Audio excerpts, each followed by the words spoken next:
Hey everyone, welcome to the first episode of All Seem Lost with my guest, Dr. Michael Dusa, the founder of MTFU Society, as well as the author of MTFU.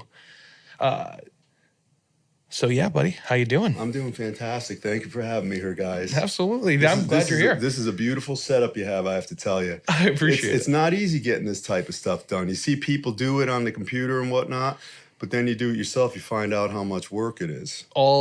This entire business is built off passion. Like all Good. these guys are here on their free time, and how we kind of find everybody is just being like, hey, do you want to do this full? Yeah. Do you want to be able to do this full time one day? And my Mitch, DJ Chop Saws, he's over here. He works his full time job. I work my full time job. DJ what? DJ Chop Saws. That's his Chop actual Saws. name.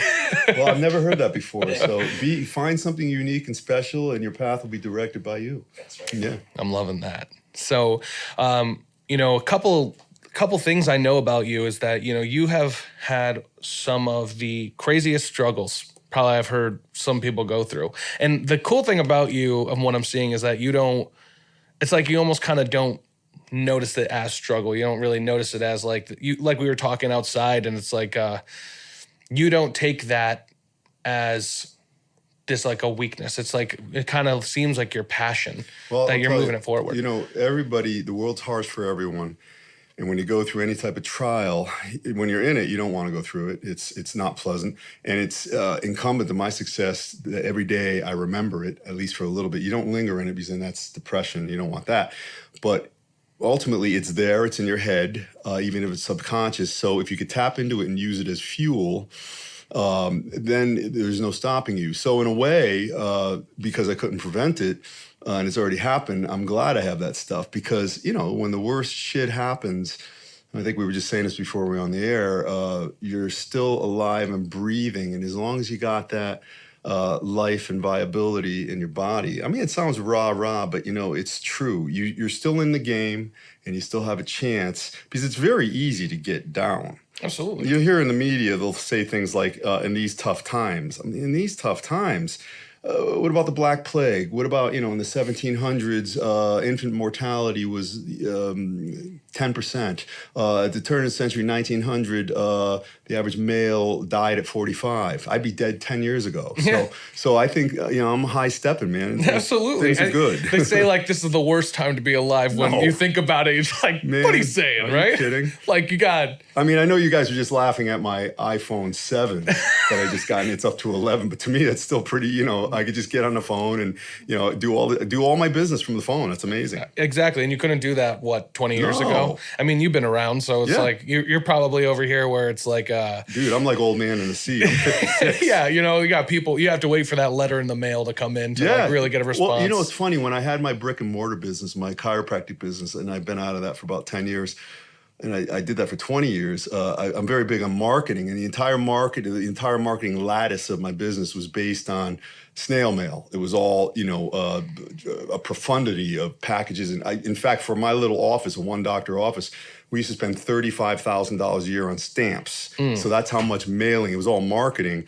Now, no, it's all electronic. So in a way, it's a lot cheaper, but at the same time, you're battling leagues more people who are doing the same thing because everybody's enabled now, to do that. I mean, even now, even with technology, I think everybody's doing it now. It's harder now than probably with snail mail because I think the snail mail thing, it was like you have to have the drive and passion to do it. Instead, now anybody can pick up their phone and they're in contact with like upwards to 5,000 people. Well, it's funny you say 5,000, Chris, because the average person, I don't know where they get these stats because I never get interviewed for stats or anything, but they say the average person is assuaged or confronted with 5,000 advertisements a day. Well, that might mean you're driving on a highway and you're driving by billboards, you hear radio ads, TV is blaring, just all the things, paper on the walls and whatnot. So to get somebody's attention and to hold their attention and get their interest. And one of the hardest things to do in business, to get them to open their wallet for you if you're offering value, all of that has to be attended to. So you can't just be a shit shoveler and just because you're in business, hope that, it's very, listen, it's very hard, but Les Brown, one of the top speakers, he has a great line that I always speak myself. He says, if you do it as easy, your life will be hard. So expect things to be hard. And then you just go through it. And then you're happy when you look back on, the smoldering embers of what you've done over the years. And you work really hard and did everything on your own terms. And once you did that, if you really did everything you could, and you knew what you wanted to do, like you were saying, passion earlier, then you die without regret. The old people I know many from practice, from other aspects of my life, the ones who are unhappy, depressed, cantankerous, unwieldy to deal with, they never did anything under their own terms. They never did anything they really wanted to do. It was fear, there was reasons. And is it too late? No, like I said, they're still alive, but technically there's not a lot of time left. Pain is pleasure. Yeah. Right? That's what they say. So just because I think that term probably resonates with you, like especially how you're saying you take that quote, a little bit about you from what I know. You suffered a couple of life-changing injuries. I'll give it to you in a nutshell. I'm 56. I started lifting weights when I was 12 years old in 1975. And I can't tell you how unpopular lifting weights was back then. And I became a bodybuilder, which was even more unpopular. You didn't tell anybody you were a bodybuilder until you started looking like it. And it took me a long time because it took me a long time to get big. You were like DJ Chop Sauce over Yeah, there? kind of. Yeah. He got a jack of protein up there, little kid. You'll be okay. That led to my interest in getting into chiropractic, and I became a chiropractor. And I published some works in newspapers and magazines, things like that. Of course, I wrote the book, and I have another one coming out. And I did well through. I went 9 years of college. I got 2 bachelor's degrees and my doctorate. And as soon as I got out, I finally won a bodybuilding contest I needed to win to go into Mr. America, which was always my goal. I was 26. And I graduated from school. I got my doctorate. So everything came to a head. Life is coalescing into this point where you always imagine it's it. Here. Yeah, so I'm driving home, and I got hit head on the highway. I'll really just highlight this because it could get boring. I got hit head on. I crushed my knee. I was on crutches for 3.5 years. I developed a nerve syndrome called reflex sympathetic dystrophy.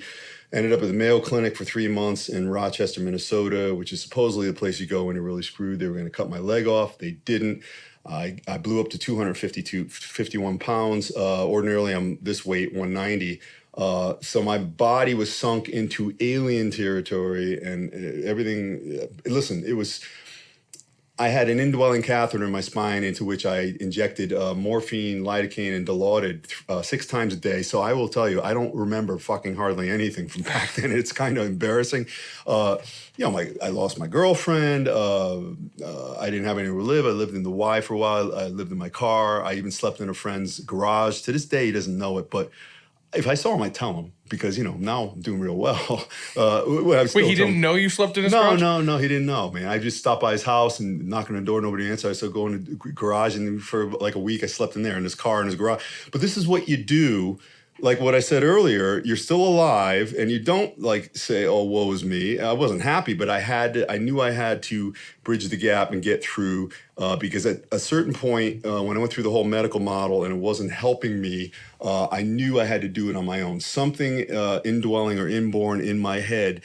This is what you have in your head if you allow this to happen. When the worst shit is happening to you, no matter what it might be, there's a place I'm able to visit in my head where there's peace, and I've made it, and I know, like my business now that I'm building, it's hard, but it's very clearly defined in my head, so I know I'll get there. And one thing I'm willing to do, like you're doing now, I'm willing to put in the time, and I do not quit unless something calamitous where there's just no other choice. But I just do not choose to quit anything that I do. Now, do things fail? Yeah, I've failed many times. Am I a failure? No, because, daily failures, of course, but the big game, no. I'm sitting here with you now, so I'm winning. Same. And you'll have many failures, but I only need a couple of home runs to make things viable as far as what I do. And they got to be big ones, but the little ones and some I really made a horrible mistake once. It cost me a couple $100,000.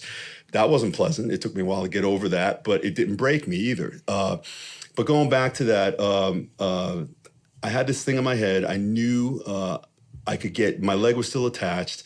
So I was able to reverse the course from my own knowledge. And what I had done was I got so far away from my healthy eating, which I did my entire life, and I just was eating junk, and I was on all these prescribed medications. And I was living a life of economy of movement, lethargy. I wasn't exercising anymore. I mean, I couldn't use my leg. I was on crutches, but I could certainly do my upper body. Why wasn't I? Because I got depressed, and I became soft, and I became weak and lazy, and I persecuted myself. Woe is me, and all that stuff. But that was only for a while. I snapped out of it. My father used to bring me to the gym because that's where I'm happiest. They used to have a couch in there. This is many years ago. And I would just go there. I was on crutches, and I would just sit there. At least I was there in the environment. And then it got to the point where I was able to do, some dumbbells. And, you build from there slowly. You chip away and you build. I made the 85% of my body that was unimpugned from the sickness and the nerve disorder. I made that strong, and ultimately that became strong enough where it corrected the leg. And that's as scientific as I'll get for you, because I can get more into, but who cares?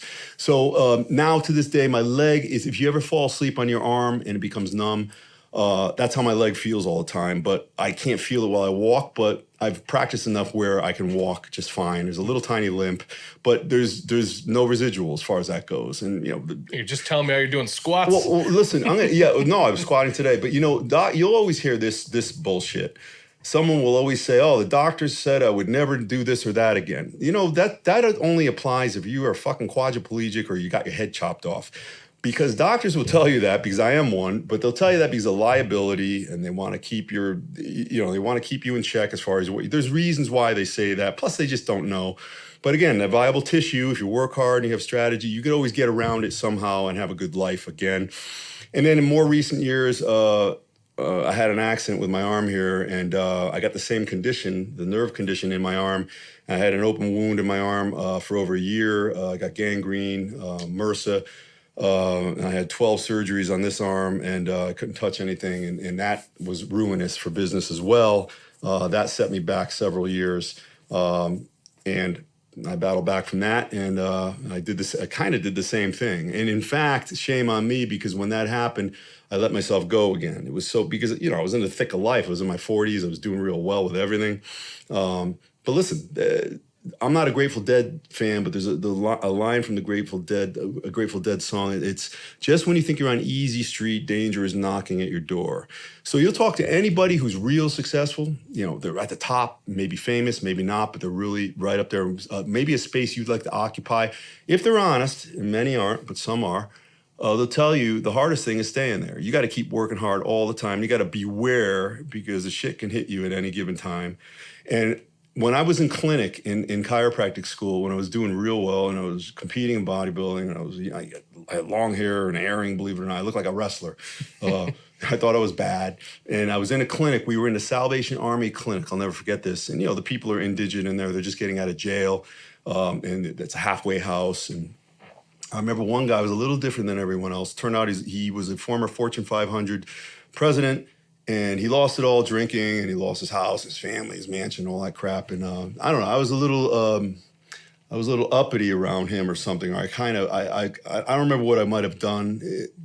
Very unlike me, especially today. But I remember I was walking by him. He grabbed my lab coat, and he stopped me for a second. He goes, "Young man," he said, "we're all this close," and I'm holding my thumb and my finger an inch apart. "We're all this close to pushing a shopping cart. So at any given time, sure enough, that happened to me a couple times. So, it's to be humbled. It's just like with athletes. If you look at champions, and some of them come off really, really bad, and some of them don't. But true champions, true winners are humble. They're humble. They come across well. They could deal with anyone. And in fact, the people who are most impressive, it's like money. People who have money, real money, and they earned it on their own, or legitimately, or they really did a good job. You won't know it in general. The people who throw it around, or the people who are ostentatious, generally that's their happiness, which will be their undoing because it's just not enough. I've been there. I mean, I worked 100 hours a week. And I don't want medals on my chest. I'm just telling you, mechanically, this is what I did. Of course, people got to know who you Yeah, are. yeah. For years and years and years, I lived in a condo. I had a condo up the street from my office. My mother would visit, and she would cry because there was no furniture. She goes, "You live like you're in China." I go, "You ever been to China?" And she says, "No," but she figured they had nothing. But I used to sleep in my tanning bed because I didn't have time to buy a bed. Or so I thought. In fact, I went on a lecture once. I was away lecturing, and when I came back, my family had bought me a bed. I mean, I could have bought a bed, but they felt bad for me. But I didn't care because I was so into work, so laser beam focused. I figured if I were happy, I wasn't working hard. So I made it so I was driving so hard that there was no time for happiness. As insane as that sounds, that's what I did at the time. It. Oh yeah, it was insane, and I was very successful, but I was never. Here's the breeding ground of tragedy for you guys right now. The breeding ground of true tragedy is this: success without fulfillment is this breeding ground of tragedy. There's a lot of people who, let's say, they go into their parents want them to be a lawyer because it's it's money. Yeah, well, it's impressive, it's legitimate, there's respect, or doctor or engineer or whatever it might be, but it's just not for you. And you might be a real smart person, and I feel I can do well at anything or well enough because I'll put the work in. But does that mean it's right for me or these people I just mentioned? No. There's no passion. But you'll go through the mechanics to get it done because you have to be successful because you think that's where the happiness comes from, but it doesn't. So you deprived yourself. Oh my God. What you're saying is like you said, I can't have the nice car because I still got to work for the nice car. I drove I could have went and bought a Viper at any time. Yeah. That's not, none of this is boasting because anybody can do what I do. But I wouldn't, my father he would be perplexed. He goes, you've got all this money. Why don't you do this now? I go, because because it just doesn't enter my mind. And here's another, this is in my book, in fact. Here's an axiom I've always followed. Be able to have, but don't have. If you're able to have anything you want, whatever that might be, it doesn't mean you want a jet or something. I mean, you have to really climb the ladder if that's what you want. But if you have the ability to get that, then you don't necessarily have to get it because anytime you can pull a lever and get it. Now, there's the other person who you want a Viper, a $70,000 car. And there's people who will do this and they barely have enough to buy it and they put a down payment, this and that. They're struggling every month. And let me tell you, that car fucks up, that's like 20 grand or something in some cases. So I suggest this, wait till you have the 70,000 flush.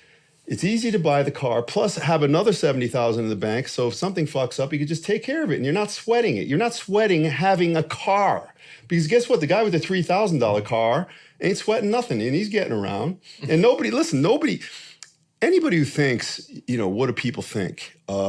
People might disparage you, Chris, not you per se, but let's just speak in terms of discussion. That damn Chris, this and that. But that's just in passing. People don't think about you. People think of themselves. They're not thinking about you. Don't worry about what people think about you. That's why, I'm wearing my underwear at the gym. Do you think I give a fuck for a heartbeat? It doesn't matter because I've got Armani suits at home. All right. Will that make you happy? No, they'll find something else. Exactly. Plus the fact that I'm even devoting any awareness to these folks. The only reason I do is I get threats sometimes because, we get into discussion and social media and I have to take these people down. Those internet warriors. They get very upset. And one guy, unfortunately, he got really, he's told people about his gun collection. He's a former Marine, this and that. He actually came looking for me. He did a location status or something on Facebook when he came looking for me at the gym. Well, I had enough. I talked to a couple of cops because listen, I'm afraid. I don't want to die. Yeah. I've got flesh. I took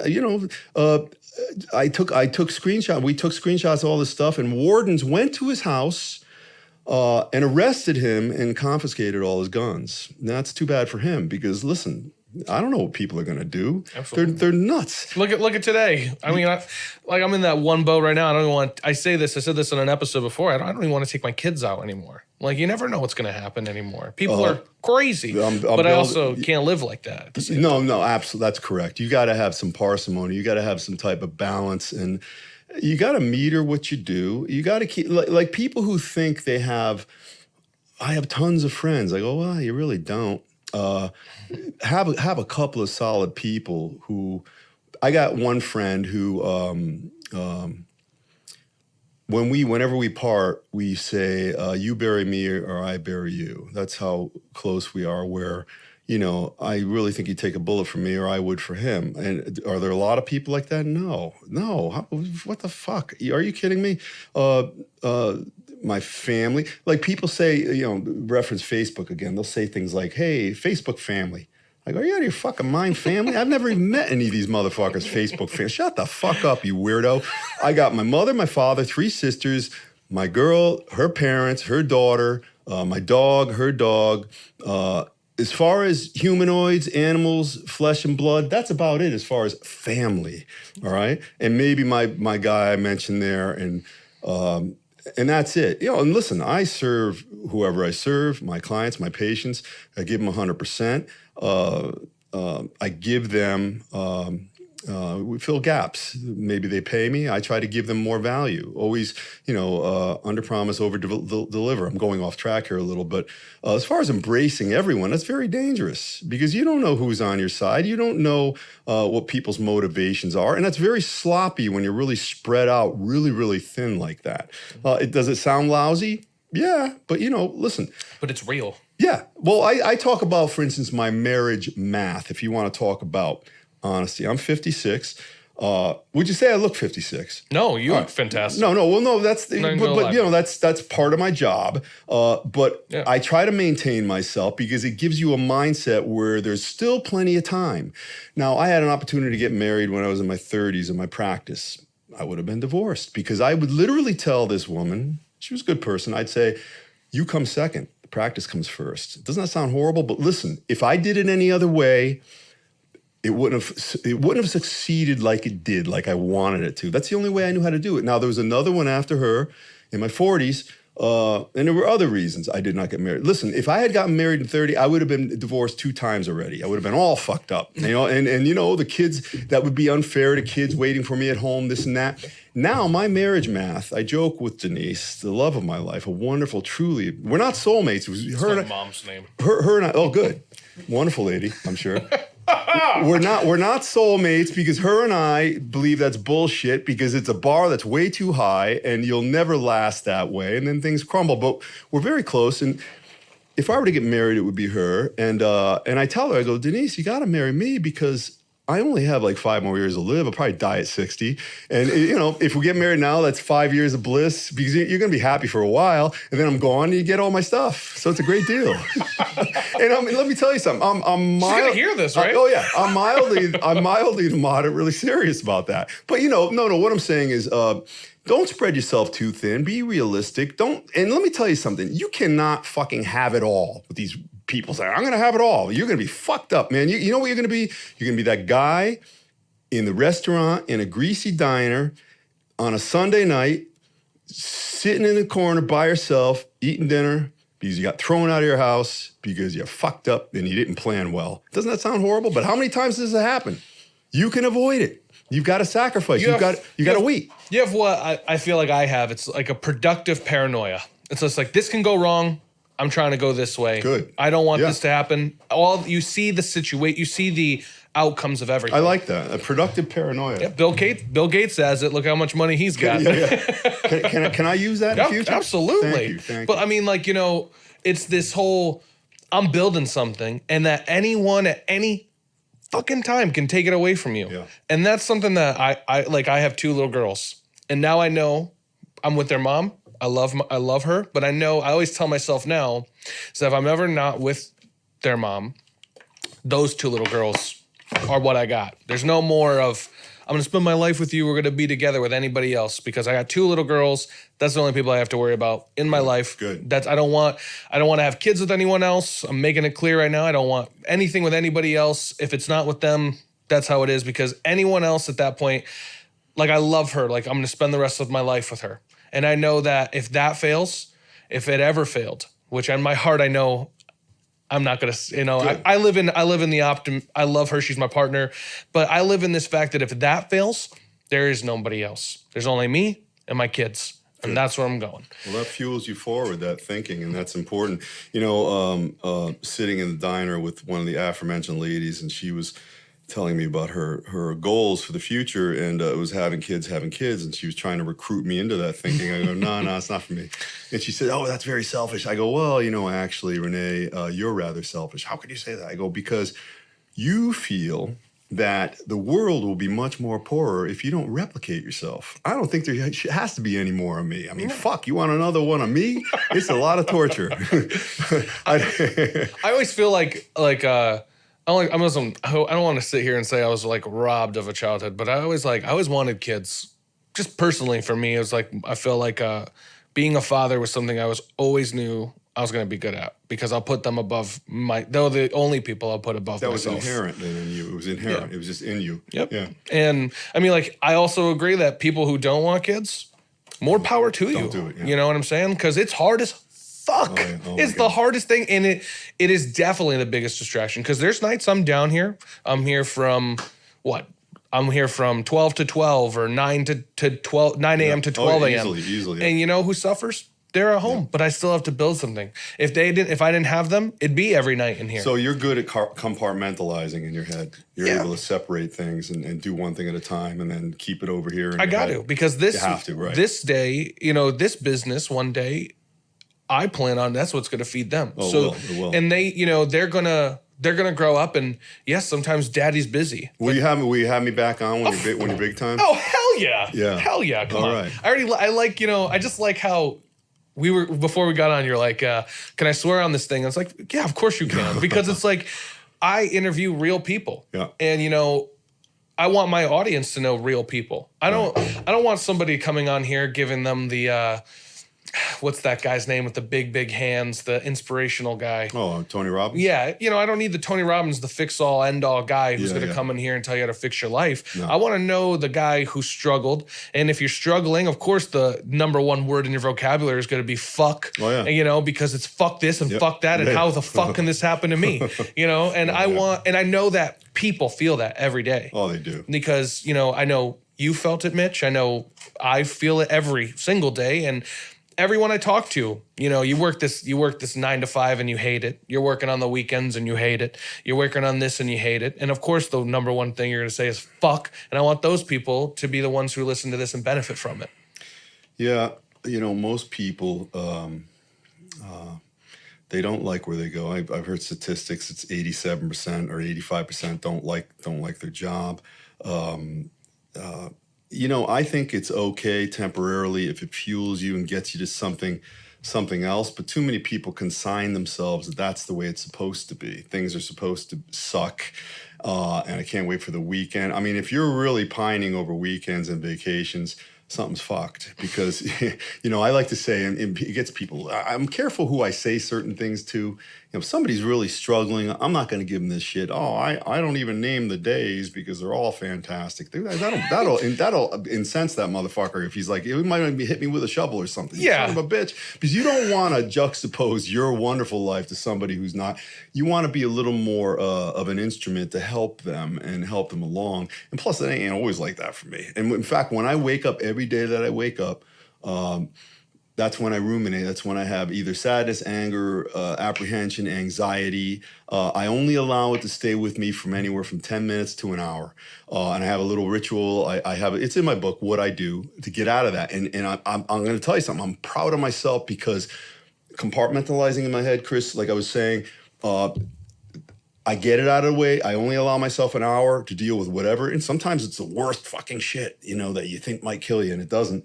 Or it's just like little stupid things, but I don't let it encroach in my head for the rest of the day. And you mentioned, your kids, it's distracting. I got a 19-year-old dog. I love him. He lived, when I lived in hotels, when I had nowhere to go, he was with me. He's been with me through the whole thing. 19 years old, and he's blind now, but he's still very healthy.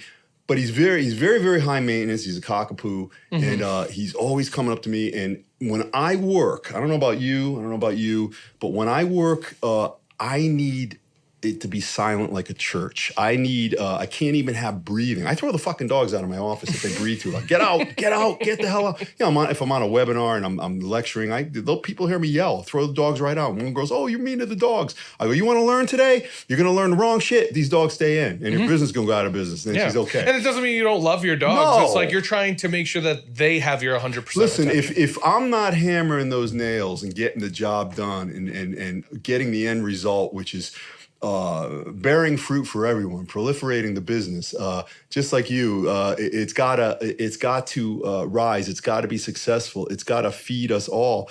Well, then the dog's not going to be doing very well anyhow if the business fucks. So I got to clip that. It's like, listen, if you're around negative people, here's one of the worst things, all right? You know what negative people try to do with a guy like you? Because you're rising, you're doing something that most people won't do. Like, oh, what do you mean? Why are you doing that? Who are you? This and that. People want to see you do well. They don't want to see you do that much better than them. And what they want to do with someone like you is they want to pull you into their swirling pool of discontent because there's safety in numbers. And it's shitty for everyone. And because it's shitty for everyone, that means it's okay because it's supposed to be. See, you've taken yourself out of that arena. So you're going to be like the lottery winner. And your neighbors are going to at first hope to get a little. They're not because they didn't put the work in. They're going to mother F you. And listen, just get used to being not necessarily lonely, but alone. And there's a purity in that because when there's singularity to what you do, you have your goal. It's very focused. You're able to go after it, and not in any way being interfered with by the little satellites that distract you or take you away. Why are you doing this? What do you mean? Well, here's something. If somebody says something to you and it's passive aggressive, meaning they're kind of delivering, they'll say something. Why? Here's the best thing to say back to them. If somebody says something, oh, Doc, you shave your legs. Because I do. Yeah. I shave. I get to talk with the ladies. Summertime, I shave my legs. I shave it. But listen, I've been shaving my body since 14. Think about that fucked up shit in the 70s. The shit I used to get. And they say, hey, you shave your back. I go, yeah. I go, what do you mean by that question? What do you mean by that? So get it right out. Find out what they're all about. Are they a friend or foe? Are they trying to fuck with you? Or are they trying to usurp your attempts to rise? It's very important to do that because most people, very, very few people, are going to clap outwardly when you win. And it does not sound shitty. I'm just speaking in terms of what's real. Because people say, Dr. Dusa, you're so negative. I go, no, I'm an optimistic realist is what I am. Well, I mean, like, you'll have the boss. You're like, I have a boss. He has a boss.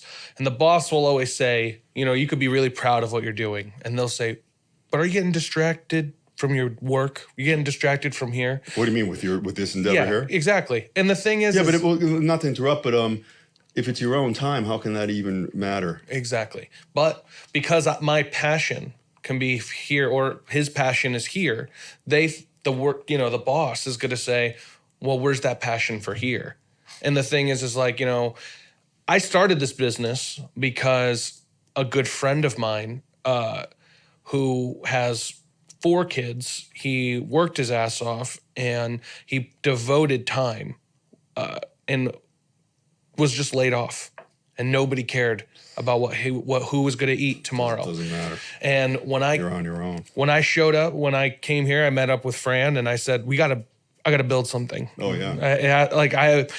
I started doing this a while ago, but more like putting on live entertainment, and now someone told me you got a story to tell people and you should be doing this. Yeah. And I was just like, a lot of people do it. And I do think I do really well at this. So. You are hope is what you are, because, you maintain that connection with people, always maintain that. It's very important.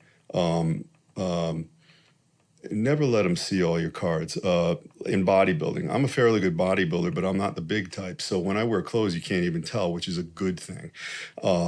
Because if you're always walking around like you have a load of shit in your pants, like these guys do, well, you're kind of not delivering anything new when let's say if you're going in a contest and you take your clothes off.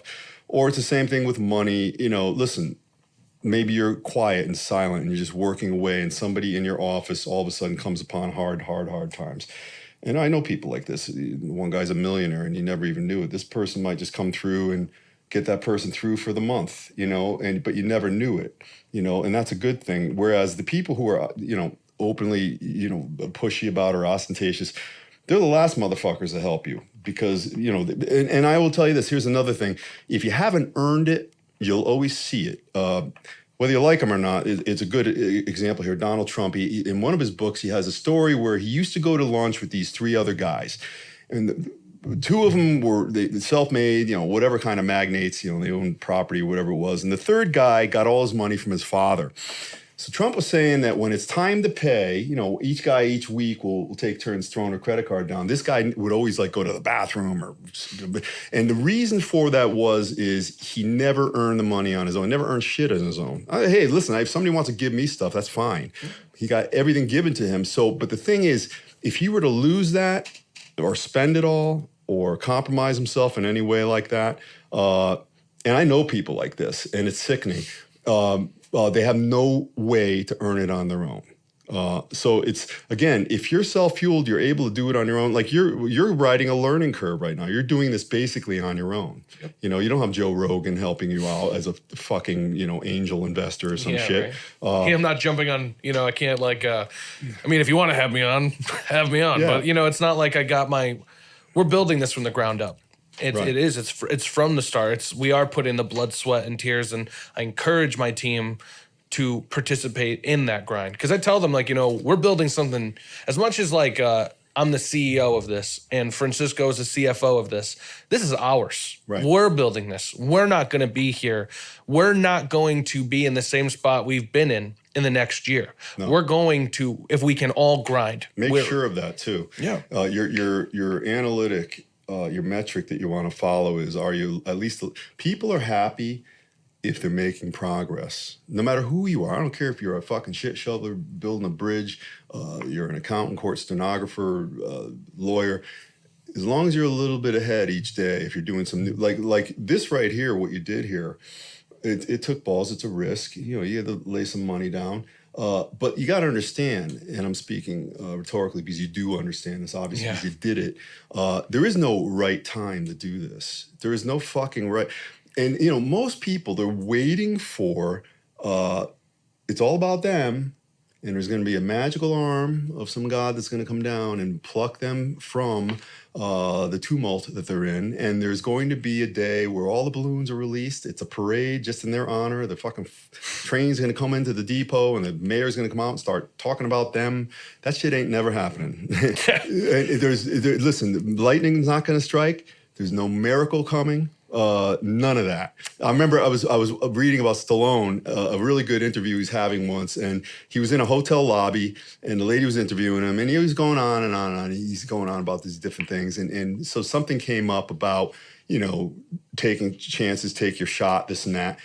And he directs the woman's attention to 4 or 5 guys. They're in different stages of physical disrepair and sagging shoulders and crying in their beer or whatever it might be. And he says, "See those guys over there?" She goes, "Yeah." And they're just kind of sitting at the bar, getting drunk, whatever. He says they're all waiting for a miracle to happen. And he said, "It ain't coming." You gotta be like burning acid every day, and it may not amalgamate into what is in your mind's eye, but because you go through this course and you hone yourself and you go through all the rigors and the difficulties, and it builds you and it fortifies you, and you end up in a different place, you're going to be, I don't like to use the word happy. I'm not a happy man. I'm content. By the time I turned 50, I was finally content because I had an epiphany and I pulled myself out of that success without fulfillment. Always content, and there's spikes of happiness. If you've cultivated your fertile ground to be content, there will be times where you're happy. If you think you're happy every day, you're snorting meth or whatever. It's not positive. People will say, "I'm happy all the time." I go, "You're fucking crazy." No, you're not. I find that to be like some weird perverted people who are like that. I can't stand it. Yeah. But I wear this every day. It's my checklist. This is my little ritual that if I'm not trying to do something like this, it's... Oh, I like that. Yeah. Where'd you get that? Toby Morris. He's the lead singer of a band called H2O. Oh, yeah, I've heard of that. And he has a lot of his it's PMA, positive mental attitude. You were wearing that outside, weren't you? Yep. Don't care what people think. Third one from the bottom. I like that. Yeah, of course. We already mentioned that, and that's very. And you know what? You can't just say I don't care. There's a problem with saying I don't care about something, because just by saying I don't care, I don't like that in the first place. But by saying it, it's entered your mind, and you are mentally attending to it. So you're lending it some thought. So there is some care. People say, listen, I can say I'm Mr. Galaxy. I'm not. I can fucking say whatever I want, you know, and I'm a pretty good talker. I can probably convince people. But that's bullshit, and we don't do that. But what tact was I on just now? I kind of forgot where I was going with that. That happens. I don't know. 50... You'll listen back to this episode and be like, God damn it, that's what I wanted to say. Oh, that's the second windshield I put my head through. You know, there's probably glass floating in my cortex or something. I don't know. So something I want to ask you real quick. I know you say it's in your book. Again, that's MTFU. So I think that's a big thing that you're gonna see a lot of young people. I mean, just being on social media, all you see is I have anxiety. I have anxiety. My anxiety is this. My anxiety, and I honestly, I could be one of those people. I have generalized anxiety disorder, OCD, and ADHD, and some days it does get the best of me. And but look at how you're managing it, man. Look what you're doing. Are you kidding me? This is the most therapeutic thing I do. Listen, most people, you know what you're doing. Most people don't. Listen, there's nothing wrong with working a job. And I'll tell you about the book in a second, but my father was a truck driver, 40 years, a Teamster, provided for the family. My mother worked for Blue Cross, 25 years, provided for the family and all that. My sister's a teacher. My other sister owns a company on her own. Well, she kind of falls out of the designation where, and same with me and same with you, you've actually built something. You've created something out of scratch, and that's what builds the country. I'm not saying people who work jobs, you know, they have their use as well, but there's a much bigger risk not having a net right here. And you got anxiety and all that, but I know you're able to separate, mind separation technique, compartmentalize, because you do this anyhow, and it looks good, it's clean. This is very impressive to me. So obviously you're able to move forward, and most people can't. They can't manage that. As far as the book goes, when I was at my worst with the arm, and I was living in the hotel, and I visited my very good friend, Steve Gross, Dr. Gross, up in New York. He's the guy that, you know, I would take a bullet for, and hopefully he would for me. And I visited him, and I was in the worst. My mother, my dear mother, you know, everybody's mother's like my mother's like an angel. It's her birthday tomorrow, 81. Yeah. Happy birthday, Mama Dusa. She even said, she looked at me, she goes, Michael, you look horrible. And for my mother to say that, and I looked so bad that, and felt so bad, when I would take a shower, I would work as quickly as possible to get out of the bathroom so the mirror wouldn't defog, so I couldn't see myself. And I'm not shitting you. That's how bad it was. I went up and visited my friend Steve in that physical disrepair, and he even said, he goes, Mike, what are you all about? I go, what do you mean? He said, what is your truth? I remember this moment, this day. He said, the problem with you is you've never lived your truth. Yeah, we're all doctors and all that, but for you, you do well. You do better than many of us, but it's not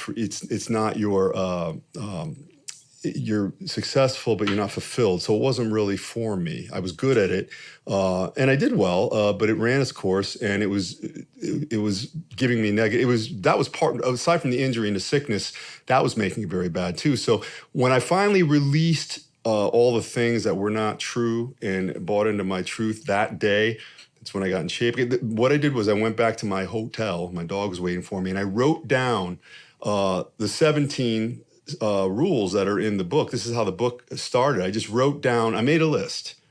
I bet you make lists. People who are successful make lists much of the time. And the 17 things that floated me and always got me through, and these things that I employed helped me achieve things. And many of them I had abandoned, and I was no longer practicing them, obviously. I said, fuck it, I'm taking these drugs and all this stuff.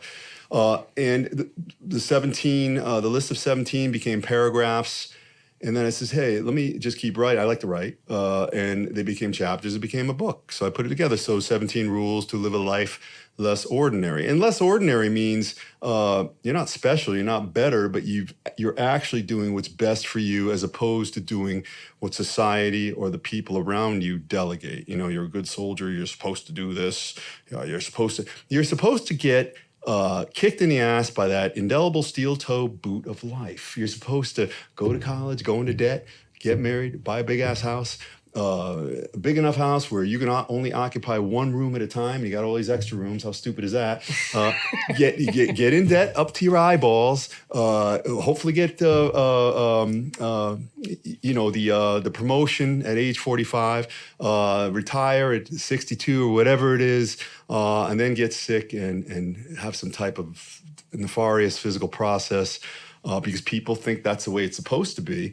That's the way it is. You hear that sometimes. That's the way it is in these tough times, in this world. What the fuck? None of that has to be your truth. But again, you have to live more of a singular life as opposed to getting into that swirling sea of discontent with all the people in there together. I have a really good friend, he always does this. Maybe he'll listen to this. And he'll always say, we'll be sitting around, and I don't really hang out with people that much because I'm, just too busy all the time. But he'll say, we're getting old. He'll recruit my ass. We're getting old. No. Don't bring me in on that. Old. Yeah, but they do that. But I don't know if it's even conscious, but it's wrong thinking. And it's, again, one of the first things we said today, get rid of those negative people that you're around. You got to be the most proficient of surgeons, excise that cancer that is a negativity, because it's doing nothing but, you think negatively enough, your body will produce the wrong chemicals. You'll be in the wrong state of mind. You'll carry your body incorrectly. You won't sleep well. You won't get into REM sleep. Your body won't produce the right growth hormone. You'll have too much cortisol. Your testosterone will go down. You'll be all fucked up and you won't even know. And here's the thing. So many people feel so shitty for so long that feeling shitty is fine. They don't even know it anymore.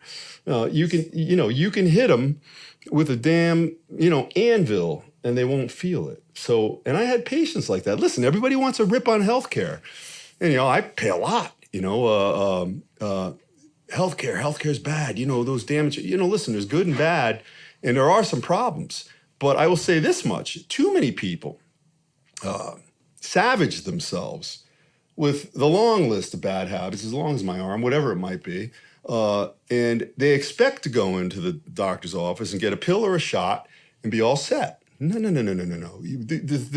injustices you've committed upon yourself and the state of physicality you are now awash in, you're in a big ass rut. I don't care if you have fucking Hippocrates sitting in that office. He ain't gonna be able to help your ass unless you do some of it yourself. So yeah, the payment and the insurance, that's a different issue. But listen, everybody says, you'll hear this mantra, I just want good health and be able to get up and be hale and hearty. No. Let me tell you a quick story. When I started my chiropractic practice many years ago in 1995, I actually went to a convalescent home with the model spine, okay, because I wanted to get, old people as patients or whatever, Medicare. And they're all sitting there, and they have nothing to do. They're in the 90s, and I'm up there talking about the spine. I'm talking about the transverse processes and the nerve roots and the fucking boring. They don't even. They shouldn't know. It's alien. They're fucking falling asleep. I said, "Fuck this." And I got out of there. I learned to market like this, and this ties into the health aspect we're talking about. I can help you cure your back pain so you can ballroom dance again, so you can play with your kids on the front lawn, so you can swing a golf course, so you can have sex again. Those are the things people want. Attract them with what they want, then you give them what they need, and everybody wins. So when people say, good health. Nobody gives a fuck about their health. I go out and look at people. They look like the fucking Macy's Thanksgiving Day parade floats and shit. I mean, come on. No offense to anybody, but it is what it is. So I don't want to hear this shit. I'm very conscious about my health. No, people want to. My business now, longevity. Listen, the major thing is people want to look and feel good and function well when they're older. They love to feel like a kid until the day they die. And it could be done. It's a lot of work. You've got to, you got to rehash over things you've been doing wrong for a long time. You might have done enough damage to yourself where some of it can't be recouped. But you could always get better. Like we said, progress, you can get a little better, this and that. Like I'm 26, and at 25, I weighed 345 pounds. And then I started kicking my ass in gear. And now, I mean, it's the past 6 months, I'm 290, Wow. 99 pounds. That's really good. But No kidding. You just broke 300. Yeah, Good for you. How'd that feel? it is the most relieving feeling when I step on the scale. And even though it's like there's 1 pound like separating me and 300, it's still like, it's motivating me to be like, I can't fucking go back there. What's your goal? I want to be down to 200. Like that's my. When was the last time you saw that? I couldn't tell you. I've been 300. Teens? Yeah, probably. Yeah, I've been overweight my entire life. You'll get there. Just, you know what? Don't pay attention to it. Just keep doing what you do. Yeah. Don't listen. There is no, like, you know what people say, oh, getting there. There is no there. You know what there is? There is when you fucking die. And in fact, I hear a lot of this in my business, genetics. I don't want to hear genetics because you know what? Let's say I can't get a big arm because nobody in my family has it. Genetics says we don't get big arms. I go, all right, well, that may be true physiologically, but just the fact that you think that, because of that, you're not going to work that hard on your arms. So I don't want to hear any of that shit. You've got to stay on point with everything. 100%. We'll run down. We're getting there. Oh. But I'm enjoying it, so I don't give a shit. No, this is fun. Feels like it's flying by. Yeah. No, but so there is no there. The day you reach your potential is the day you die also, because there's nothing left for you to do. You don't nail it exactly because it's not possible, because you don't know how deep you can go ever. But if you come as close as you can, that's probably your last day on the planet. And again, like we said earlier, if you lived your life under your own terms, there is no regret. So you're ready to go anyhow. But for the record, stay alive as long as you can. Yeah. I mean, after my daughter was born is where I was like, all right, it's time. You know what I mean? Like, Yeah. I don't want my kid to grow up and see their dad overweight. Yeah. And I don't want them to feel like it's okay to be overweight, because it's not. No. It is definitely in your control what you put in your. The one thing like I feel like it's hard is that like addiction, stuff like that. Yeah. And I think the biggest thing about people is that when you have anxiety and all that stuff is that you get comfort with food. And I think the addiction of food is real. It is. Yeah. But I also find it's the, heroin addicts. What's the end of how do you stop doing heroin? You go get treatment, and heroin is a outsourced an alien substance they put in your body. Good. And as long Good as you assessment. you alienate that, it's gone. How do you break the addiction of food? Because we need food to survive. And that's a big thing, is how do we stop that? The answer is in what you just said. And I will be the first to say some people will not be able to do it because they just won't. It's very hard for those who do. But what you just said earlier, you said something related to what I'm going to touch upon now. We as a society look at eating and food and meals and dinners as a social staple. I look at it personally as fuel. It's very rote. I don't expect an explosion or kaleidoscope of taste in my mouth with everything I eat. It's more rote. And the reason that works for me is I've looked over the span of my life, and there were times in practice where I was doing so well, making so much money, working. I let lifting go, and I tend to gain weight. So I'd get kind of out of shape, heavy. My body I wasn't sleeping as well. And then I'd pull myself back. I'm like, wait a minute, I'm trying to teach this in the practice and I'm not living it. So I'd go back and forth. But looking back, even when I was disabled, injured, and got really out of shape, and I was medicated and surgical and all that, I am happiest when I'm in shape. And you may want to call it narcissistic. You can call it anything you want, but that's when I'm happiest. I said earlier, when I'm working out, it's when I'm happiest. So why would I choose happiness? I chose my truth back in June of 2013, which is when I had my conversation with my doctor friend. So I know what works for me, and that's, 6 meals a day of basically the same foods. It's dialed in, it's already prepared. And that's, okay, it's not, we'll go out to eat and we have fun here and there. But as a general rule, I do the same thing every day. The body and mind thrives on regularity. I like to know what to expect. It gives me happiness, and it's just like that thing I mentioned earlier. It all ties in progress. You're making progress. I know that's what's going to help, because my body is my business now. I'm selling that to guys. You know, I'm 56. It's again, nothing's easy. If you do it as easy, life would be hard. But it's harder to keep this going like this. And I was telling Denise the other day, I go, you know, I like this business the most, even more than chiropractic and medical and my other businesses, because I have to stay in shape here. So see, in the patient-oriented business, I could let myself go somewhat and still be functional and still have the business run. That's a loss of integrity. Now, the first thing I have, and you know, in any other sense, you would think you're skating on your responsibilities.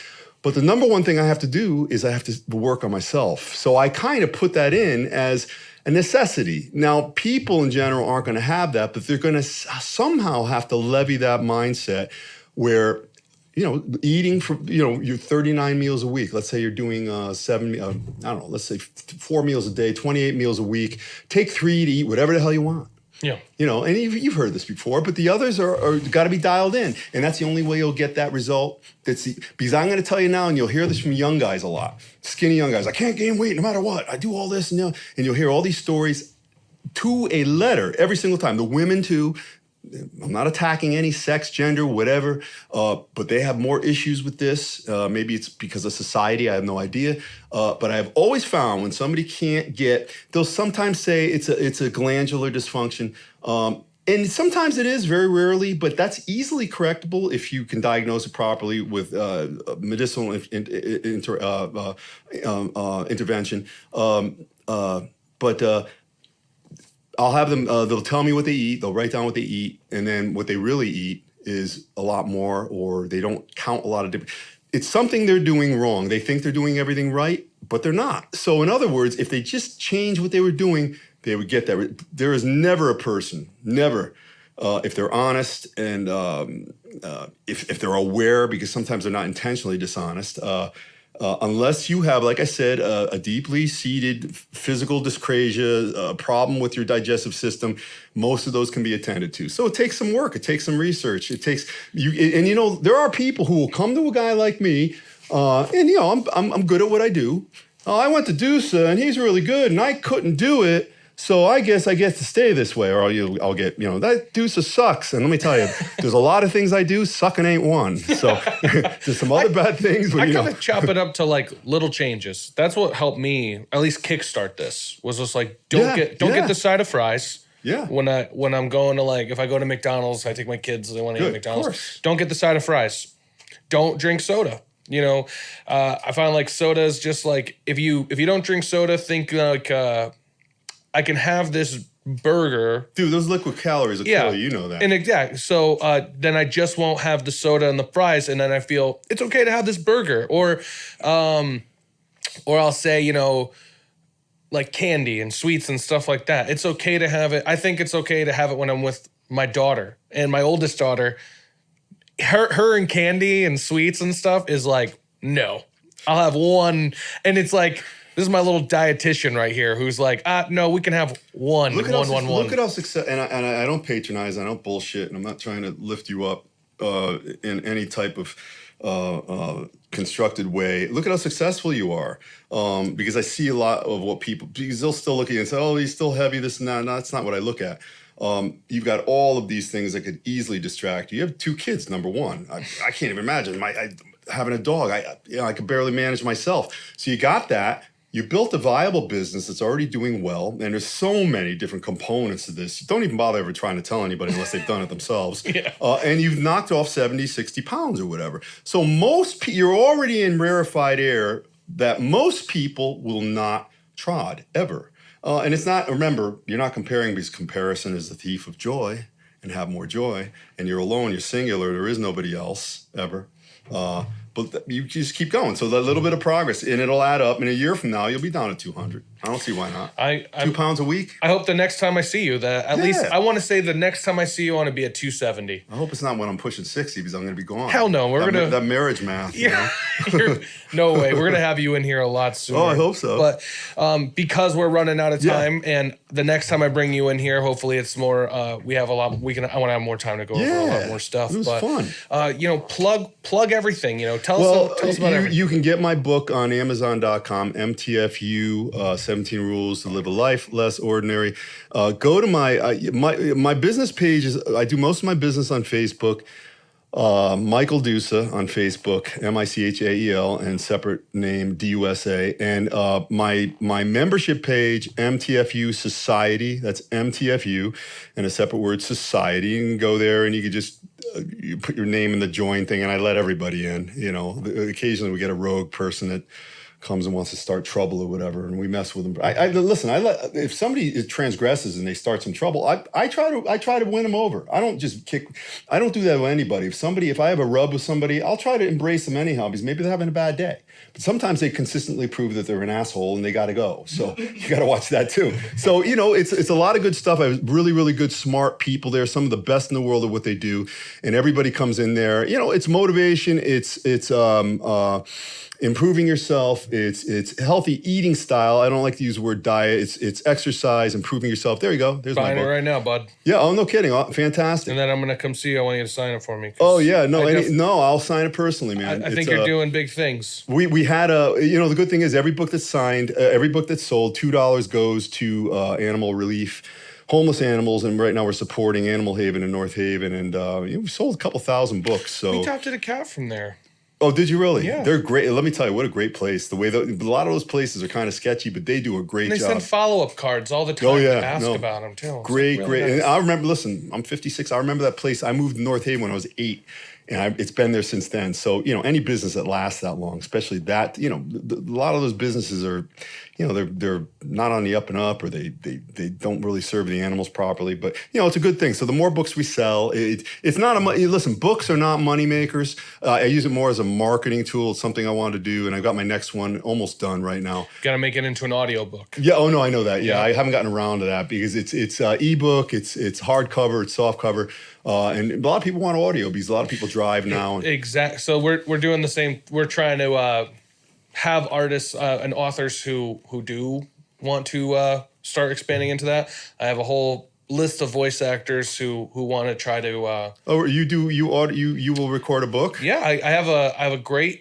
voice actor. His name's Matt Allman. He's an actor on our show, but he's fantastic. Oh wait, no, Fran played something, and I was like, wow, that guy sounds really good. He's fantastic. I mean, if you're looking for somebody who, possibly. Yeah, I've got these other projects right now. I will come back to this. Yeah, for sure. I mean, you know what? That's like we'll talk about that more off, but. I know he's a fantastic guy. So this has been really fun. You guys, I get good vibes from you guys because remember, most people just in general, I don't want to deal with them and they suck. And but no, not inherently. They choose and they're doing it, and they're having a bad, and they're not, they're not plugging themselves in right, and they're not cohesive with what I do. But this has been really good. I'd love to come back here, and I'm bringing Bill Grant. Yep. Mr. Universe, Arnold Schwarzenegger's training partner, one of the stars of Pumping Iron, which was a seminal docudrama for bodybuilding back in 1975. Very, very famous guy. Great guy. You get to be in that interview. You get to hear him. Yeah, he's 73 years old, and he smokes me. I mean, he's and again, I don't like to say genetics or people are endowed. It's been a lifetime of consistency. Listen, consistency over time will deliver you, no matter what you're doing. So that's really what I'm saying. I don't like that cop out, genetic shit. A big thing for me too is like you're saying, you're holding accountable because your body is your business. Like for me, I'm over here saying like I want to be at 270 after the holidays. Good. And we're gonna be on camera at that point, so people. No kidding. You know why that's good? Because what do most people say about this holidays? Oh, I got to gain 12 pounds of holidays. He's not saying that. Nope. He might have a little rift, Christmas, whatever. But still, the bigger scheme is he's still going to be down after the holidays. Yeah. And why not? Just explain though. This is going to be filmed. Yeah, we're gonna start. We actually just bought 3 cameras. So in 2020, we're looking at we're going to make all of our podcasts will be video and be able to watch what's going on in studio. And then we also want to make sure that your interview with Bill Grant, we want to make sure it's I need that on video. So that's going to be cool. This concludes this week's episode of All Seem Lost. Again, that is Dr. Michael Dusa. Check him out on his Facebook page, his business page. Check out his book on Amazon. Link in the description. Guys, we'll see you again in another month with our next guest. Have a good one, everyone.